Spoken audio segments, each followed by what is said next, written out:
Music.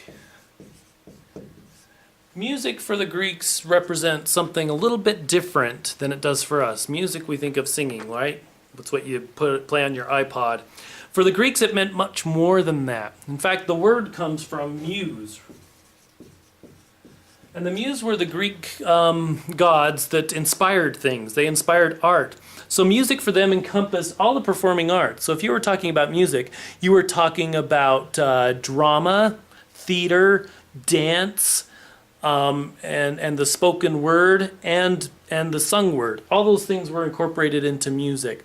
So music is not just sound, it's also dance, theater, show, display. All those things are in music. So music kind of encompasses pretty much most of the performing arts that we have now. So music was one of the categories. Those are the different categories that they studied in their schools. And then he gives some purposes here. Reading and writing and drawing being taught as being useful for the purposes of life and very serviceable. So those are reading and writing. You just kind of need to know that to get on. You know, you need that for business. You need to be able to read things and write. Drawing too. And gymnastics is contributing to manly courage. Right? Gymnastics makes you stronger.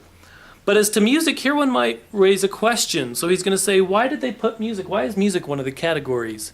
What purpose does it serve? Why is that an important thing to study? So he says, but as to music, here one might raise a question. For at present, most people take part in it for the sake of pleasure. I'm going to put that word up here.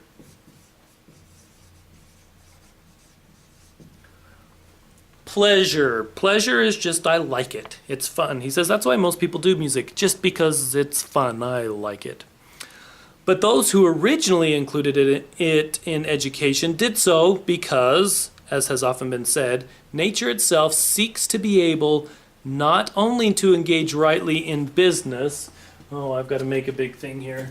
Let me erase some of this stuff. Hopefully you got some of that written down. I want to make this clear. So I'm going to put music up here again. I'm going to put the word pleasure back over here where it was. I'm going to put business right here in the middle. Trust me, I know what I'm doing. So he says, those who originally included it in education did so because, as has often been said, nature itself seeks to be able not only to engage rightly in business, so we're not just supposed to learn about business, but also to occupy leisure nobly. I'm going to put that over here. I'm going to put leisure. And underneath, to occupy it nobly. But that's another purpose. So we have pleasure, business, and leisure occupied nobly. For to speak about it yet again, and we'll talk more about what this means over here. He'll talk more about it too. For to speak about it yet again, this is the first principle of all things. So he says this is the most important. I'll put a star. Ooh, that's an awful looking star. This is the most important, according to Aristotle. That's a star if you can't tell. So leisure occupied nobly is the most important thing. For to speak about it yet again, this is the first principle of all things. For if although both business and leisure are necessary, you have to have both, right? You have to have the free time to do those things you just love, but you also need to take care of business. You can't stay home and read all day and not go to your job. You have to do both. But both business and leisure are necessary, yet leisure is more desirable and more fully an end than business. So business is good because you have to do it. Leisure is good just because you want to do it. It's just the best. You would rather do this all day, but we still have to take care of business. So we must inquire, what is the proper occupation of leisure? I'm going to put a big question mark right here. If this is the most important thing, to occupy our leisure nobly, then our question is, well, how do we choose? I'll give you a little hint. These are our goods of first intent. The things we just love to do, the things that are most important. But how do we choose what they are? How do you know that you have the best goods of first intent? How do you know that you're spending your time wisely? How do you know at the end of your life you're not going to look back and say, oh my goodness, why did I waste all my time on that? So he says we need to ask this question, because if you don't know what's important here, then your business doesn't matter, right? This only matters because it helps us get this. So we need to really find out what's most important in life. For assuredly, it should not be employed in amusement. I'm going to put that word over here. Amusement. So are you getting all these words? I guarantee you're going to be asked to explain the difference between business, leisure, and amusement. Now, amusement, it has that same root in it. The root for it's muse, right? Which means be inspired, but it has this A in front of it. A means not. Like if something is asymmetrical, that means it's not symmetrical.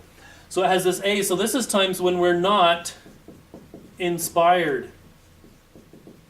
This is amusement. That's what the word actually means. Not inspired. So this is the time when we're just playing, but it's not particularly profound. It's just fun. Maybe it's silly. Maybe it's goofy. You just love to do it. But you're not particularly inspired or uplifted. It's amusement. And it's very pleasurable. That's why I put pleasure over there.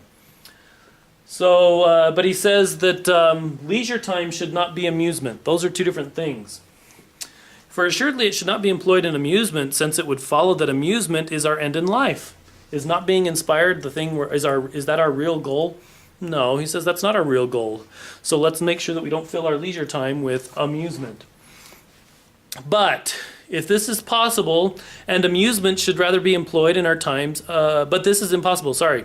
But if this is impossible, and amusement should rather be employed in our times of business. So according to Aristotle, when should you use amusement? Amusement should be used in times of business. Is that really? Yeah, that doesn't make sense. Well, let's read a little further, see if it does. For a man who is at work needs rest, and rest is the object of amusement. I'll put this over here, rest. Rest is the object of amusement, while business is accompanied by toil and exertion. So business it's work, right? Toil. I'm just going to put toil and work here. I won't put the word exertion. Toil and work, and this is pleasure and rest. So according to Aristotle, these two things balance themselves out. Amusement is, you just need a break. We're all human. We can only work so long. I mean, how many of you sit and do your online classes for 12 hours a day straight? You just can't. You've got to get up and have a break.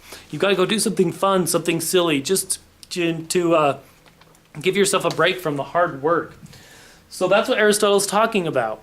Amusement is meant to just be a break from work. And why do you use amusement? Amusement helps you be ready to go back to work. After your break's done, then you think to yourself, oh good, I can go back to work now. I've had kind of a break. It's been good. So amusement is for a break. You need it. Humans need amusement. They just need that break. But then once that break's over, they should be ready to go back to work. Let's see. It follows that in introducing amusements, we must watch the right opportunity for their employment, since we are applying them to serve as medicine. Right? Amusement is there just to make us feel better so that we can get back to work. So we have to do this at the right time. Make sure you don't do amusement at the wrong time. Amusement is to help you get ready to go back to work. For the activity of amusement is relaxation of the soul and serves as recreation because of its pleasantness. Remember, it's pleasure. But leisure, so he's going to say this is the difference of leisure over here, but leisure seems itself to contain pleasure. Ooh, there's pleasure over here too. That's good. I like it. So pleasure. What else? Happiness.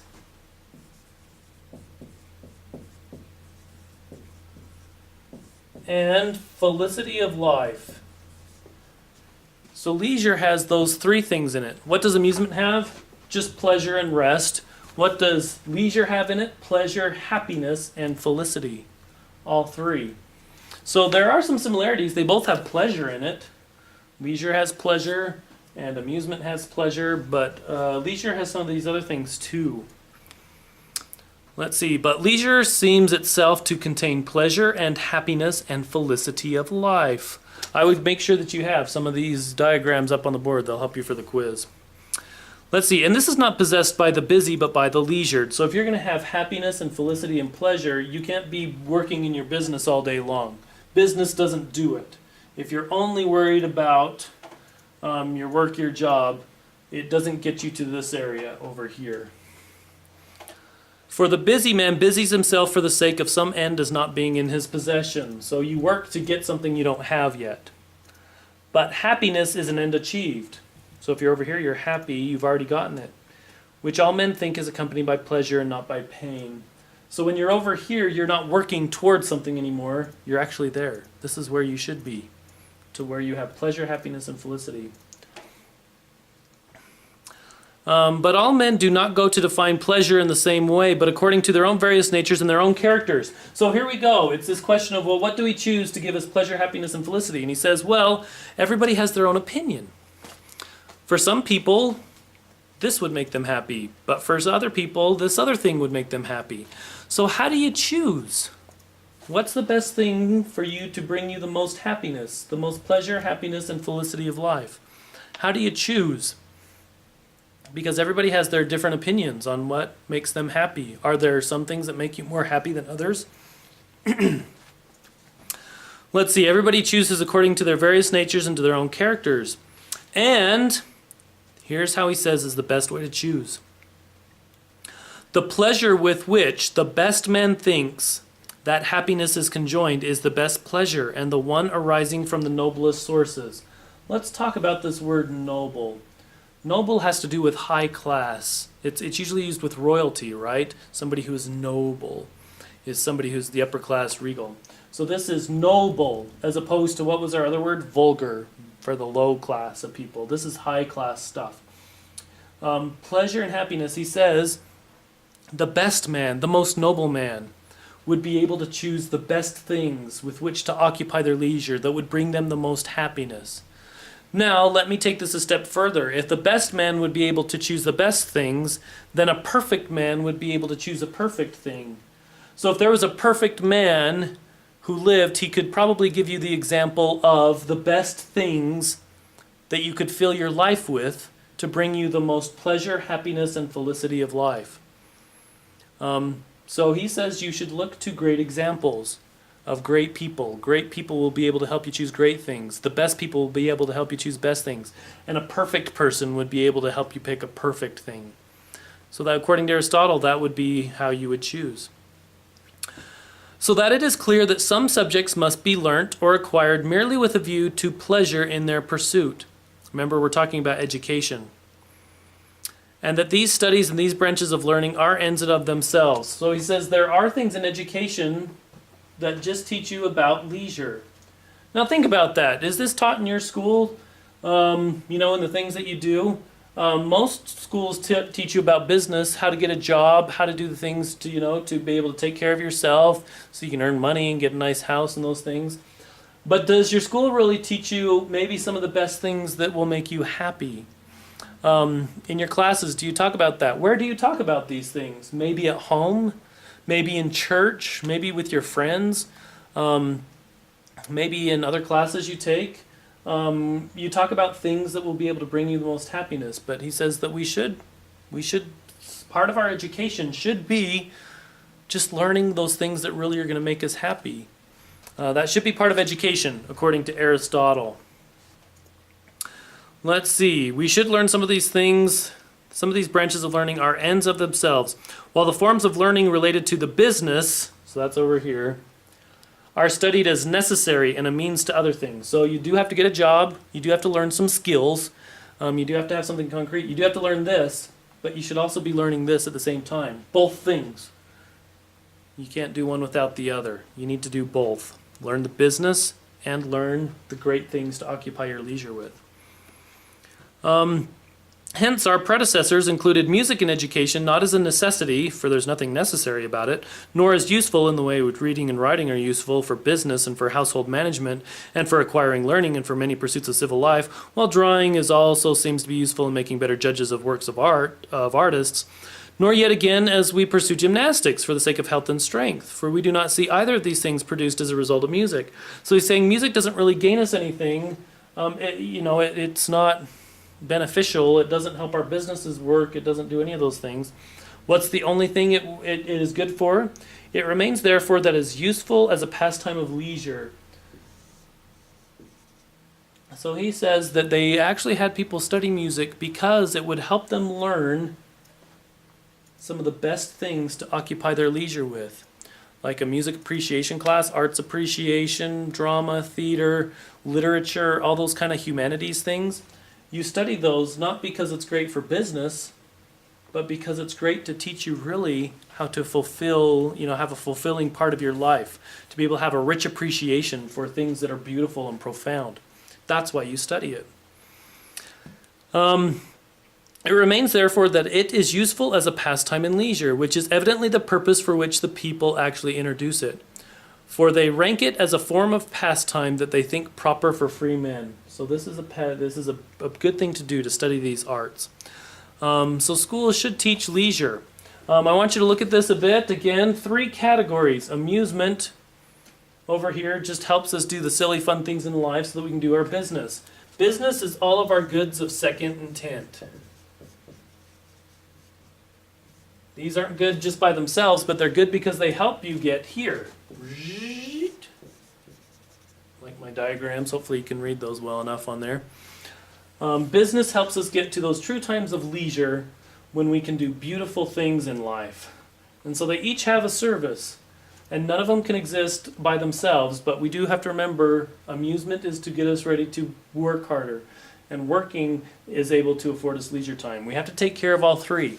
We can't neglect any of them, but there are some dangers, and Aristotle is going to talk more about that. We'll get to that in the next lesson. But sometimes if these get out of balance or out of whack, or if we forget one of them, then we have problems. So we'll pick up there at the next lesson. Hopefully that made sense, and hopefully you can look at this graph up here and make some sense of it. I'll move out of the way just so you can see it for a bit. You can pause it if you want to write some of this stuff down. Make sure you have good notes on here for the quiz.